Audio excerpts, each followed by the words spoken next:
is that what if, and it's a famous what if, that the constants of nature are not fixed. The laws of nature are not fixed. They change, they fluctuate, they go up and down, or they change.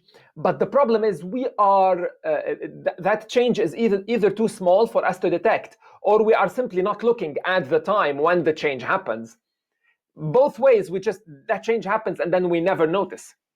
What if, for example, the strength of the electric field generated by a proton, and you can pick any other example, I just picked this one because it's easy.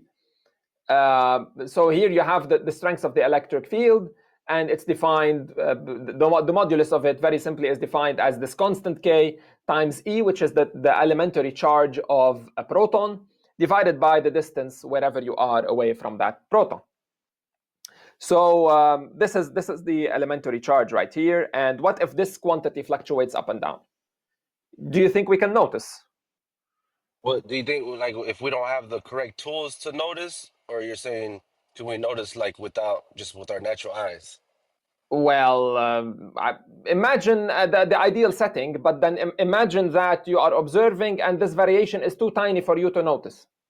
So let's say that your sensors, your whatever, they can give you up to 5 decimal points, up to 8 decimal points. Imagine the change up to the 15th one. Like, it's a tiny, minute change that you can't notice. You know what? I'm going to tell you. No one noticed, because the value I gave already is wrong. The value on the slide has been changed. You have a 9 here. You have a 6. I bumped it up a little bit. And this bump, this is a picture of the chronicle delta, but humor me. So this bump will look like this in time. Okay, so it's just a small bump in the value, and we were just either not looking, or it's just too tiny for us to notice. And then what? Then nature is not constant. Then there could be an accumulation of those changes, and then one day we will wake up, and then the atom will just disintegrate. Everything will be disintegrating slowly because this change has accumulated. I don't know what to do with that. And this question will lead us down a certain rabbit hole, a certain skeptic rabbit hole, about how well do we know ourselves and the universe. And this is the main debate across philosophy of science, across history. If I were to summarize it, there's the human being, the human mind, civilization, and there's this wild world out there.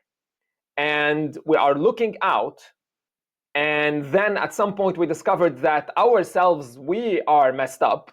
So the microscope we are using to look out on the world, our eyes, our senses, our perception, our logic, etc., all of that is now under question as well. So how do we get out of that sort of hole? It's a rabbit hole. You got to fix something to start, right? So what is the fixed thing? And can we notice at all? And so whatever the answer is here, my point is not to give an answer definite. My point is to show that whatever answer you tend to give to this question and other questions, this comes from a certain philosophy of science that you have. Okay, and then when I explain the positions now, you will tend to feel yourselves whether you fit in this camp or in that camp or the other camp. Let's keep moving. So